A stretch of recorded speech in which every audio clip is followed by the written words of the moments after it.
is a jewelry design center. JDC is a family-owned business with deep roots in Montana. Why Montana? Because this community made us. Made us family, made us artisans, made us believe in love, made us hometown heroes. Because this community made us shine. Why Montana? Because Montana is home. Inside the FCS, back for another week. Samuel Akem chiming in now. What's up, man? Thanks for doing this. How you doing? I'm good, man. How are you doing? Good. First of all, I wanted to get into some general impressions of some stuff that's going on at the highest level. Preseason football is going on right now in the NFL, and there's some fun stuff happening when it comes to the Montana ties that exist in the league. First of all, one of your former teammates, and I know one of your good buddies, Dylan Cook, slated as a number one for the Pittsburgh Steelers, former Montana Grizz who hails from Butte. So your thoughts, because, I mean, this has been a long journey for him. He was a practice squad guy for several years, and now get a chance to not just be on a roster but potentially fight for a starting job with Pittsburgh. So your thoughts on Cook being in the mix with the Steelers? Not only was he a practice squad guy, Colter, he was waived. And when me and Keenan had him on deep ball, he actually talked about, like, that was a real low moment for him. And he said he sat in his car and he just cried. And it was just one of those times where he was really like, man, like, you know, well, what's next? And obviously he got picked, either got signed or picked up off waivers by the Steelers, and it's been a marriage made in heaven with the Steelers. And last year he got some good burn. Obviously he got to go against Myles Garrett when Myles Garrett was chasing the sack record, and he did not give up that sack record. But I knew based on how he played last season, he was going to have a good shot to be in the mix this year. And now he's the number one right tackle. I think that's also beneficial to him is you think about where he was at last year. He was playing left tackle last year. Now he's the number one right tackle. So having that position versatility, I think also really helps him out. Coaches really, really like that. Yeah, I've thought about this, the case study of Dylan Cook quite a bit because as we know, he made his college decision a lot because he wanted to keep playing quarterback. Yep. And then when he was at Montana State Northern, it became kind of clear he wasn't going to be the guy even there. And then, of course, Bobby Houken's staff reach out to him and say, hey, dude, like you're 6'6". At that point, he's probably going on 280, and they're like, we can get you to 300 pretty easy. But it's just interesting to me that, like, he was never an all-conference guy in college because he was so raw as an offensive lineman. But he's kept getting better, but also his athleticism has always been there. And so it gives him, like, this crazy high upside. And I think that's one of the reasons why he's been able to stay in the league. Because I think teams can see, like, hey, this guy's still not maybe what he could be just from an athletic standpoint. I think about that all the time. Like, was it a conversation with Sowers where he called Houck and was like, hey, I have this guy who swears he's a quarterback, but he has no idea that he could be an all-pro left tackle in the NFL. Right. Can you please convince him that, like, you know, his future is on the offensive line? And somehow Coach Houck was able to get him to come over to Montana. Thank God he did.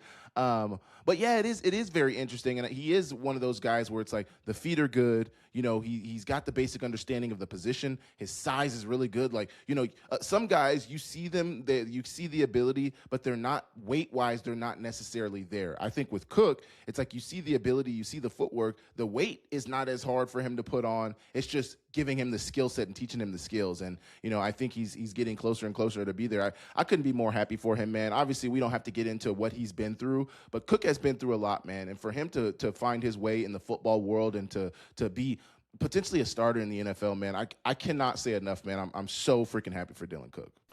No doubt. Yeah, and everybody that's followed the news, you can kind of get that. I mean, his family has had some trials and tribulations, let's just say. Absolutely. It's a cool story that he's been able to come out on top. It is also interesting to me, too, how sometimes I think guys sometimes get miscast and or they miscast themselves. Like, yes, Lewis Kidd was like this. Lewis Kidd could have gone to Minnesota or Iowa or wherever coming out of high school in Minneapolis, but they all told him, hey, we're playing you at guard. And he was like, no, I'm a D tackle. So Ty You're Gregory an NFL guard, brother. So exactly. So then NFL, Ty Gregory says, hey, bud, you can come play D tackle until you don't, but like I'll let you play D tackle for a year or two, and if you prove to me you could be an All-American, we'll keep you there. And if not, you're playing tackle or guard, but like you're moving to the offensive line. Look, say what you want about coaches. Coaches have a good eye for talent. Coach Houck mentioned that Trumaine Johnson did not want to switch to cornerback. Coach Houck was convinced that he was an NFL cornerback. What do we know now, Colter?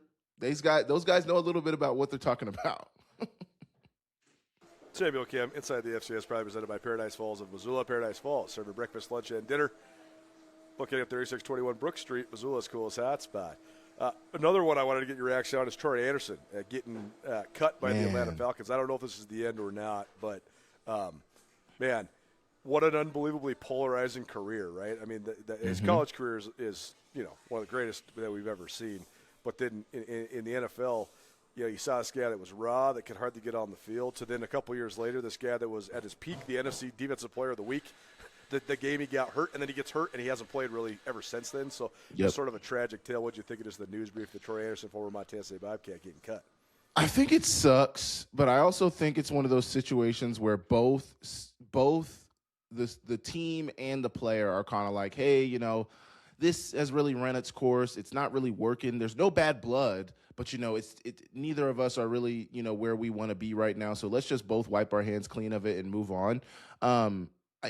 Obviously he's immensely talented, and I think that's what a team looks at. Is you look at where he was drafted, you look at what the numbers he put up, you look at what he did in that 2024 season before he got hurt, and you say, okay, can we get the maximum out of him? And do we have the training staff and the strength staff to really keep this guy on the field? Also, too, you have to take a look at what the medical history is. Obviously, he dealt with a decent amount of injuries in college before he even got into the league. And one thing Shannon Sharp says all the time is if you limp into the NFL, you limp out. If you limp into the season, you limp out of the season. So what does that medical history look like? How healthy will he be able to be over the years? And that's the biggest question. But he's immensely talented, and if somebody can kind of get the best out of him, I think somebody will take a flyer on him. I don't know. Obviously, I don't think he's been signed yet, but I think somebody would benefit from taking a flyer on Troy Anderson. I think that he has to prove that he can pass a physical, because I mean the fact that Atlanta, they kept him on the PUP for I mean 2 years, almost 2 years at this point. 2 years, man. I mean, it was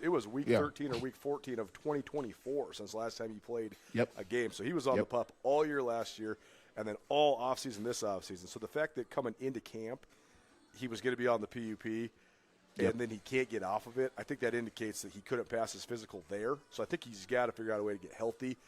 I don't know the details of the knee injury, but, I mean, the guy is an unbelievable worker. Yeah, I've seen him rehabbing in Bozeman, and I mean he's rehabbing as hard as you can rehab. So if it's taking that long, you wonder if it's just like that's it. But I agree. Yeah, with you. If he can get healthy, he's going to get a shot. No, he's worth a shot. He's worth a shot if he's healthy. Worth a shot. I just don't know if he's going to get one. If he can't pass that physical.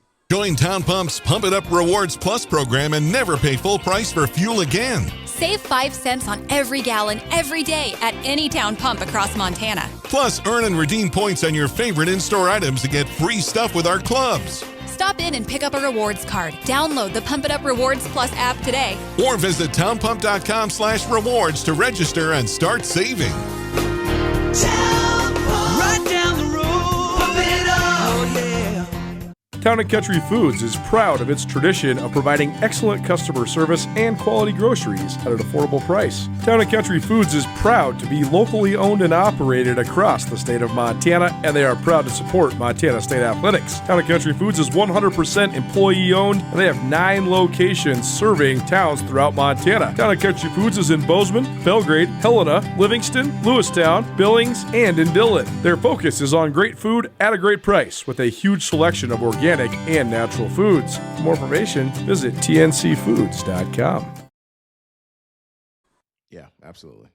One last preseason question. The Seattle Seahawks released their first preseason depth chart, and in the upcoming game, Ty Okada slated as a starter at safety. Okay. Patrick O'Connell, the backup Mike, so he's also making progress on the depth chart. But, of course, Okada, a former Montana State Bobcat, and O'Connell, not only a former Grizzly, but a Kalispell product as well. So that's pretty cool.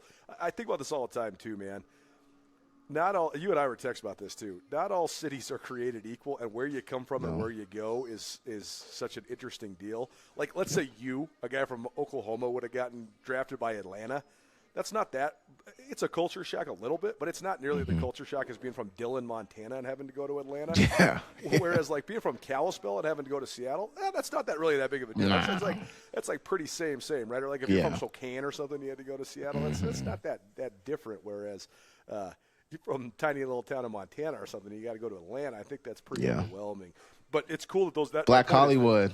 It's cool though that those guys got the opportunity to go to a franchise like the Seahawks, where yes, absolutely. It is a little bit easier of a transition. They are a well-run deal, and it's not that big of a culture shock to go live in Seattle. Mm-hmm. Absolutely. I think it's been amazing for Patrick O'Connell and Ty Okada. Obviously, there's been a decent history of Big Sky guys that have been successful for the Seahawks. So, I mean, for those two to find success there, for those two to get Super Bowls there, I mean, it's absolutely amazing what they've been able to do. And the fact that, Pat has just hung around, and Pat has always been a grinder. Pat's always been one of the hardest workers in the room. So, he's not going to cut himself. And that's the biggest thing about guys in the NFL is just don't cut yourself. And I think that's what Pat has done in his first few years, did in his first couple of years in his NFL career, was like, hey, I'm just not going to cut myself. I'm going to hang around. I'm going to make them cut me, but I'm going to do everything right. I'm always going to be in the right spot. And I think Ty and Pat have both done that, and we've seen what it ended up like. Now they're Super Bowl champs. They're fighting for potential starting jobs, if not backup jobs. They're seeming to be decent picks to make the 53-man roster, which is what it's all about at the end of the day. A couple other FCS guys that have been making waves, at least. And I take this with a grain of salt because there's so many NFL writers now that cover the NFL. Yes. And let's say you're covering the Minnesota Vikings, for example, or the Philadelphia Eagles, which we're going to get to two FCS guys that are in those spots. Everybody and their mom is writing about Jalen Hurts and Saquon Barkley, et cetera, et cetera. So if you're writing about the Eagles, you're like, okay, who's a guy I could write about that not everybody's writing about? But still, who's writing about the fringe practice squad guy? Exactly. And so then those fringe practice squad guys are a lot of times the FCS guys, and then those guys, they're getting maybe a little bit over-elevated hype. So I do take it with a grain of salt, but there's been good returns so far from writers that have been covering camps, about three different guys that I've seen on Twitter. Junior Bergen, former Montana Grizzly, who's in San Francisco. Cole Payton for North Dakota State, Bison, with the Eagles, and Charles Deming, who's a former Stephen F. Austin cornerback. Saw that as well. Who's with Minnesota. I'm a Vikings fan, so I follow a bunch of the Vikings guys on Twitter, and they're saying that Deming might be pushing for playing time, like maybe pushing for a starting spot. So that's crazy. It makes you think about like last year too. Deming was out when the Cats played Stephen F. Austin, and you wonder if that would have had an influence on the game. Obviously, Montana State just avalanched Stephen F. Austin in the second half of that game, but Stephen F. Austin was sort of hanging tough, and if you have an NFL draft pick there, maybe that helps you. But I thought it was cool that all three of those guys have been making waves. Start with Junior, though. I mean, I know you've talked to him this offseason. What's it going to take for him to make that team in San Francisco? I think the biggest thing that it's going to take for Junior to make the roster is development as a receiver, which from the report I saw, which may be a similar report that you saw, is that, he's made great strides as a receiver. Now, obviously, one thing I always say is you never wish for somebody to get injured. That's never the situation that you want to put yourself in. But with the situation Junior's in, we all know what the 49ers have been dealt with really the last, I'd say, 5 seasons. Injuries have been a problem. So really, if you're a receiver on that 49ers roster and you're, a fringe 53 guy, people are going to get hurt. I don't know what's going on in San Francisco, but guys have been getting hurt. They have a ton of receiver injuries, guys that are up and down out of the lineup. So if Junior Bergen is somebody that can not only stay healthy, show improvement and development as a receiver and be a reliable option from that standpoint, you already know he has the ability as a punt returner and kick returner. I think he makes himself very, very sticky for that roster, and I think that'd be very, very good for him. I mean, obviously he knows what he has to do this offseason. He knows the strides that he has to make as a receiver. So I'm excited for the opportunity that he's been given. I mean, it's a huge opportunity. It's a great opportunity. I'm excited to see how he does this fall. And when it comes to Deming, he's just the latest in a I'm not even going to say a long line, a short line of FCS corners. But you could always tell at the FCS. They got the look. They got the look, and if you can straight up just play man and just play man-to-man on the outside all the time, and your team is willing to build a defense around you and to say, hey, this guy's playing man, and everybody else will play whatever they're playing. And he was the latest guy. I mean, in that same group as you mentioned, Tremaine Johnson and Teron Johnson from Weber State was in that same mold. He's sort of actually transitioned to something different in the NFL, being a really good nickel corner. A really good nickel, after being a really great corner at Weber State. But Deming, I'm not that surprised, actually, that just given his pro day numbers and stuff like that he's right there. But Cole Payton, I mean, we knew he was a great athlete. Are you surprised that he's pushing to make the roster, though, in Philadelphia? No, not necessarily, because I think if you wanted to have a backup for Jalen Hurts, I feel like Cole Payton is probably fits that mold of somebody who could back up Jalen Hurts, an athletic runner who maybe needs development as a thrower, but probably the system is more fitting. The system that you put around a Jalen Hurts is probably a system that you would have to put around like somebody like a Cole Payton. So I think given that both of them are similar molds in terms of their playing style, I think that makes it easier for Cole Payton to kind of learn the offense and, make way for making maybe a second backup or a third string, probably a third string roster spot. But I think it makes it easier for him to make a third string roster spot from that standpoint. Yeah, and if he can have the playbook down enough to be that third guy mentally, then I think he also is worth keeping because he does have such great athletic upside, but also because he's huge and he can run. Yeah. So you could see yourself like having a package where you say, okay, this guy's our wildcat guy. We're going to use Taysom Hill package. Totally. You use him 10 times a year or 15 times a year or whatever, but you show it and then other teams have to prepare for it. I think you gotta have added value, right? Like you keep saying that with Bergen, like he's got to be able to make the roster on multiple spots. We talked with Tim Plow about this at the Big Sky kickoff because you were asking about Samuel Batu, the great wide receiver. Running down as a gunner. Why has he played gunner? Because Tim Plow knows that to make it in the NFL, he's going to have to be able to tackle somebody on special teams because he's probably not going to be in the top 3 receivers right away. He could be the 4th, 5th, 6th guy, but if he can make a tackle on kickoff, that helps you be the 4th, 5th, 6th guy. That's why Pat O'Connell has stuck around. Pat question. O'Connell is not in the top linebackers, but he can run down there and make a tackle. He can run down there and block on special teams. He's going to play all the special teams, and they're like, hey, we may not be able to use him on defense right now, but he's just so sticky on special teams. We can't. I mean, people underestimate how truly important and how much those NFL coaches value special teams. Man, they put a lot of high value on guys who can play special teams. That's why I think Lane Larison is also going to be somebody who can make the Patriots roster. Yeah, Larison, a former UC Davis guy who's a core special teams player for. I mean, Larison had suffered a season-ending injury before the season last year, and they still signed him to a multi-year deal after the year. That's how much they love just the way he was. They know, and anybody who watched him knows. Inside the FCS, presented by Paradise Falls of Missoula, serving breakfast, lunch, and dinner. Paradise Falls, family friendly. They'll have any and all the games on for you. More than 20 big screen TVs, 18 draft beers, and a great place to gather. Can I ask you a question? Alike. Sure.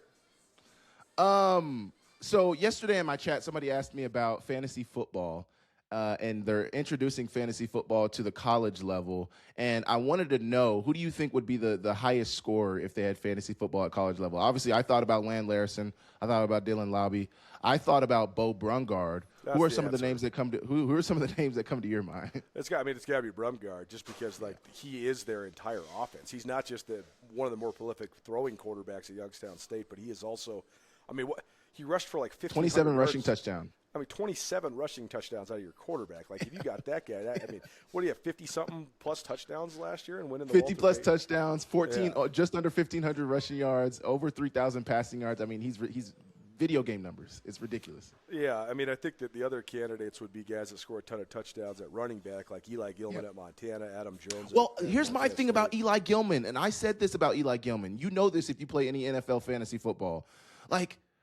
A running back like Eli doesn't necessarily score great. He's going to give you 15 to 20 points a week, but he's never going to give you that 30 to 35 because he doesn't have the high output on the receiving numbers. He can maybe if he has a 3 rushing touchdown game, 2 rushing touchdown game with over 150 rushing yards, he can give you maybe over 30. But somebody like Land Larison, and I would say even Adam Jones is better than Eli Gilman, just because Eli is going to get 80 to 100 rushing yards a week. But is he going to have enough? Because if it's a PPR league, is he going to get enough receptions and things like that to really score well? Brett Pease said last week after Grizz Camp that they're going to throw the ball to Gilman way more, so maybe that impacts his numbers in the receiving game. I think that'd be good. I think he can do that. I think he can too, and I also think you could actually take some tread off the tires. If you want to get him 20 touches, but you can just give him 16 carries and then throw him the ball 4 times, he could get on the outside, and he's so good at mitigating contact. So then if you throw him a swing pass, he could get you 6, 7, 8, 9, 10 yards and then get out of bounds and not have to take an extra hit. That could also be a way that they could keep him more fresh while still getting the ball in his hands. Yep. Sorry to get off track. I just wanted to hear what you had to say about that. Nation. We're so proud to have played for Montana State. It wouldn't be where we are today without this program. Now it's our turn to give back. Bobcat Collective is making a real difference for current and future athletes. Montana State gave us a foundation to pursue our NFL dreams. Join us in building something special, because when we invest in our athletes, we invest in the future of Bobcat football. Go Cats. Go Cats. Go Cats. Go Cats. Join the collective today. Go Cats.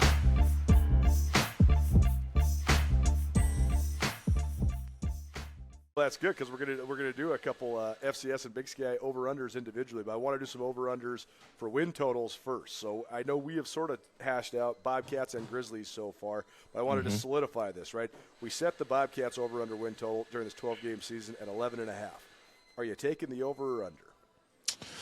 I'm taking the under because I think they'll lose one game. I know a few candidates who I think that L will be, but I don't think they'll go undefeated now.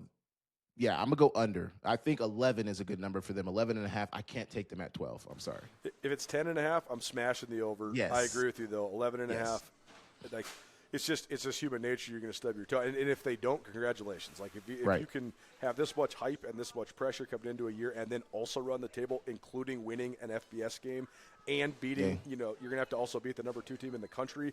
Even if it's in Bozeman, the last year, congratulations, that's amazing. But I agree.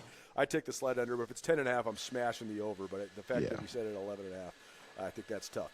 9.5 for the Grizzlies. Are you taking the over or the under? I like the over. I think they can get 10.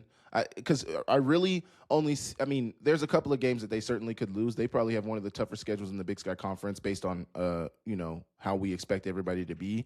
But say even they lose Oregon State and UC Davis, that's still 10 wins. Or say they use Oregon State and Montana State, that's still 10 wins. Now, if they lose Oregon State, UC Davis, and Montana State, that's 9 wins. But I think they can win at least one of those 3 games, giving them 10 wins. Yeah, it all just assumes that then you win all the other games. That's the big challenge too, right? Like you have a couple others where you're going to be favored, but you still have to win them. The fact that they're at their home on their home field helps Montana. But I think that one of the defining games of their season is going to be their first game. Like certainly Washington Grizzlies Stadium, Southern Utah coming in there again. Like we've said all throughout the summer. The Grizzlies have only lost 38 times in the last 40 years. So it's hard for anybody to come in there and win, right? And you look at those 38 losses, probably 10 of them are in the playoffs, so you're against playoff teams. Another 10 of them are probably the Cats. So in terms of actual regular season games, you're just not really losing at home. But I do think Southern Utah is going to be a handful for Montana right out the gates. And the fact that it's their head coach's very first game and a ton of hype behind it and night game and all that stuff, they're going to have to buckle up. But that's the type of game I'm talking about. You're assumed that you're going to win all your games at home, including at Southern Utah and Idaho State. But you have to, because then you can't afford to go 1-2 in those 3 road swing games if you win all the other ones. But you have to win all the other ones, else then that 9.5 is very much in question. Yeah, absolutely. You hit the head on the nail. They got to win those. We're not going to call them layups, but they do have to win those games. One thing that I think will be a good test for the Grizz to talk about that Southern Utah game will be Southern Utah has been one of the best rushing teams in the country over the last couple of seasons. They've had really good running backs come out of there. Joshua Dye, Tarhi Lamson.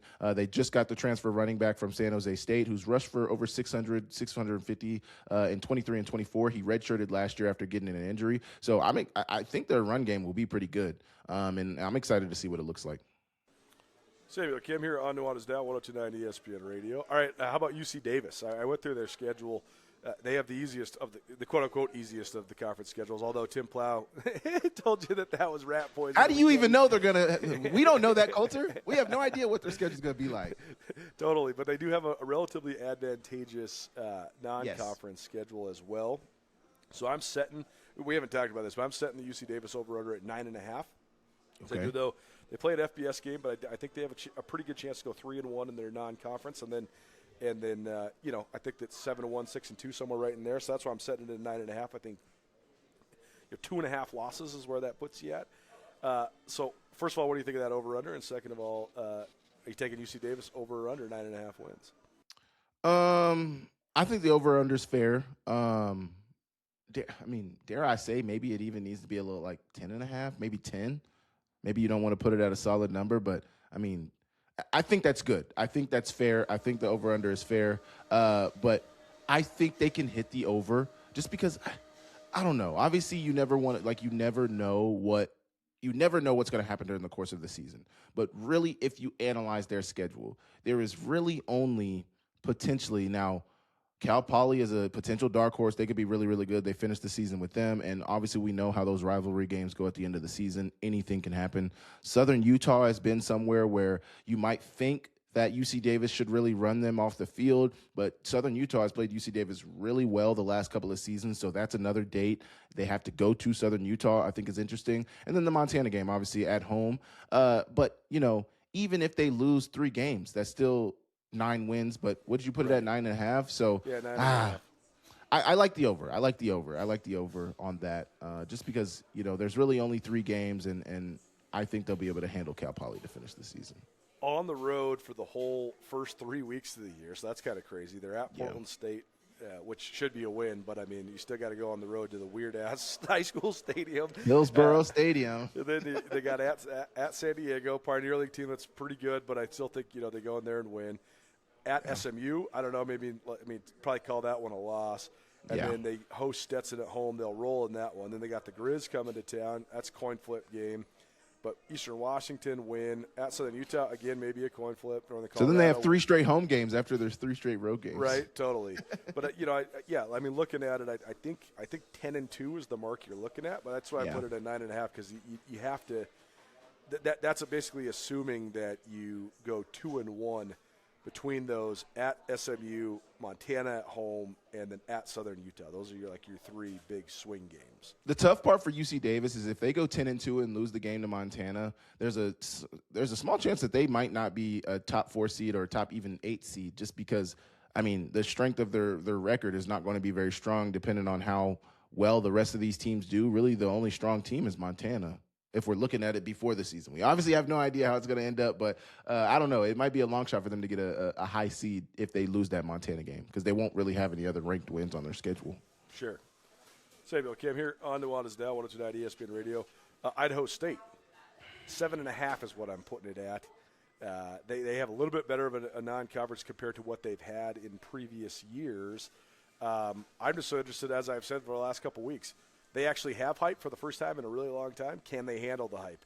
We also heard about a pretty devastating injury at the Big Sky kickoff. Striker Rashid, who's a preseason All-American, he is out. He tore his knee last year, and he's not going to be back till way deep into this year. So that hurts him because he's an All-American offensive tackle that sort of anchored that offensive line. That was, one of the better ones, at least in pass pro, in the entire country last year.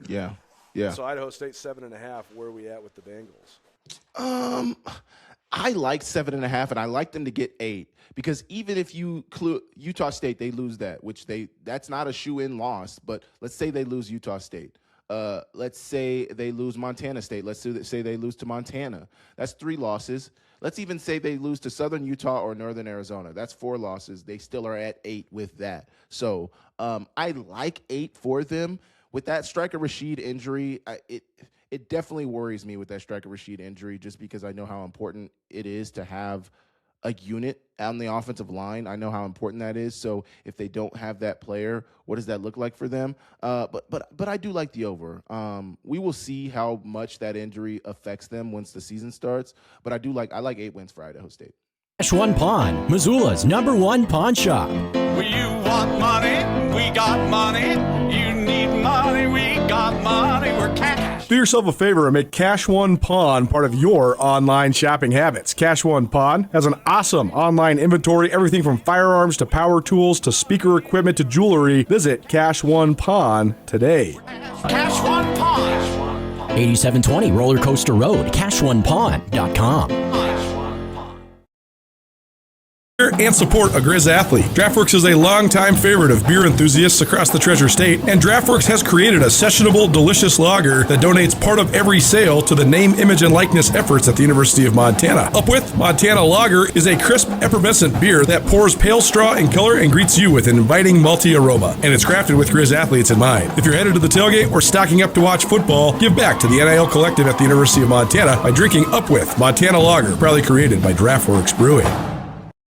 The local dispensary in Mercantile offers the most high-quality products you'll find anywhere in Montana. The local only carries products that are created by local businesses or owners of the store. The Missoula-born and raised owners want to ensure a relaxed atmosphere with professional service at a customer-friendly price. The service is deli style, so you can smell and see the product before you purchase. The owners are also farmers and have been cultivating green goodness for a combined 34 years. Swing by the local in East Missoula or downtown on the corner of Front and Orange where there's free parking. Keep it local. We've talked about this for the last couple of years with Idaho State is when things didn't go their way early, how were they able to sort of keep it together? And they did last year. I mean, they actually started 2-5, and then they get VMI. They get an easy win to start the season. So then how do they though like let's say they start well. I mean, right now they're 26th in the poll. So they're if you beat VMI, somebody else is going to lose. You're going to be in the top 25. Yeah, absolutely. I mean, how do you handle that? Are you ready to handle that? I mean, it's been a long time. It's been since 2014 that Idaho State was in the top 25. So, yeah, can you handle it? I don't know. That's a big challenge for Cody Hawkins. I trust in Cody Hawkins to be able to handle that. It may be a little bit of shock for them, and there may be a little hype. I think the hype around Idaho State is there right now. But just taking 1 week at a time. They're taking 1 week at a time. They'll get there eventually. But that Utah State game is going to be interesting, man. We certainly will be talking about that because I think they could win that game. Not that they will, but they could. Samuel Akem here on Nuanez now. Okay, last one we'll do here this week. The Idaho Vandals. They're on the opposite side of the spectrum. Idaho State gets a little bit of a reprieve in the non-conference, and then they have a little bit of an even conference schedule. UC Davis. The Vandals have a gauntlet, Colter. They have an actual gauntlet from start to finish. They're at Cal Poly, then they're at Utah. Then they got Lamar and Abilene Christian coming to the Kibbe Dome.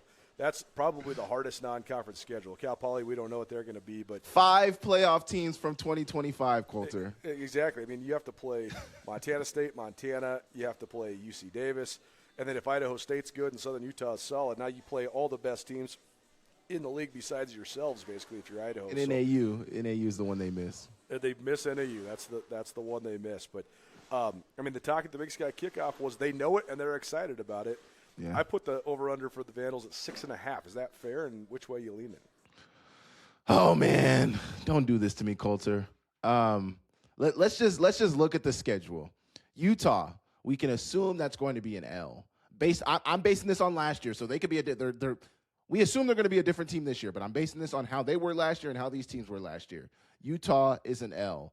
I think they can get Lamar, but Lamar was a playoff team. Idaho was not. Take that into account. Abilene Christian an L. Montana State an L. Montana an L. UC Davis an L. I am predicting that they're going to lose to Idaho State as well. That's an L. That's 6 L's right there. Would you put it at 6? They maybe could get 6. I think I predicted that they'll be 6-6. So 6.5, I got to go under because I think they'll get 6. I don't know if I can see 7. Like if they win 7 or 8, if they win 8, they're a playoff team just based on schedule alone. But I don't know if they can get there. I mean, they're gonna have to win some upsets. They're gonna have to beat UC Davis. They're gonna have to beat Abilene Christian. They're gonna have to most certainly win that Cal Poly game. And I didn't even count, like they could certainly lose to Cal Poly. They could lose to Lamar. So I'm not even taking those into account, and I'm only seeing 6 right now. So I don't know. What do you say? I mean, the schedule is the thing that if they figure out. It's not completely outside the realm of possibilities for them to go 3-1 in their non-conference, with the lone loss being at Utah. Like if they won at Cal Poly and then beat those other 2 teams at home, now all of a sudden you got some juice going into the year. They do get Lamar and Abilene at home. That's a good piece about it. Yeah, and so then if you're 3-1 coming out of your conference schedule, now you can go 5-3 and lose to Davis, Montana, and Montana State, and you're going to get in the playoffs. The non-conference is going to be definitive for Idaho. If they go 3-1 in the non-conference, then that's going to set the table for them. They have to. I think they have to win that Week 0 game against Cal Poly, and then they have to sweep those 2 Texas teams at home. If they can, though, I think that sets them up pretty well. Yeah, absolutely. That is going to be talked about for the rest of the season for Idaho, depending on if they're good or if they're bad, is how they did, like you said, in that non-conference.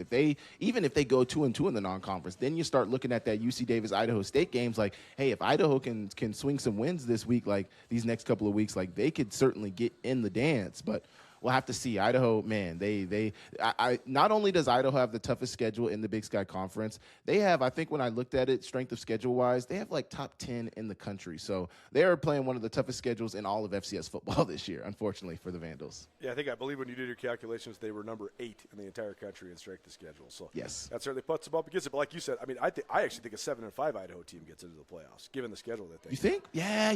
Because one of the losses would be to Utah probably. So then yes. you're looking at a 7-4 team, and you will have likely had to have beat at least one playoff team to get to 7-4 if you lose that Utah game. A team who's ranked. Abilene Christian, they're going to be fighting for the UAC title, so that'll be a good win. If you win Lamar could be fighting for the Southland title, if not winning it, so that could be a good win. Who knows where Cal Poly will be, but yeah, they'll certainly have some decent wins if they do power through their schedule. But then there's also some, like, I don't know, it could go both ways for Idaho. I'm so interested to see that Week 0 game against Cal Poly. Samuel Akem inside the FCS. I had some over-unders for statistics, but we're up against it, so we'll do that next week. We'll do some Grizz, Cats, and other guys around the FCS in terms of where they're going to go over-under in terms of yardage, touchdowns, etc. But good one, man. That was fun, and we'll have more. I think it's pretty assumed that all the teams we didn't talk about today, their over-under win totals are below 500. So that's why we didn't get to them when it comes to the Big Sky. Well, maybe not NAU. We didn't say NAU today. Yeah, we did. Next week we'll do NAU, the Dakota schools, and some of the other maybe potential playoff teams out of the FCS. So we'll also do some statistics for players as well. But that was a fun one, man. Thanks for chiming in. Appreciate you.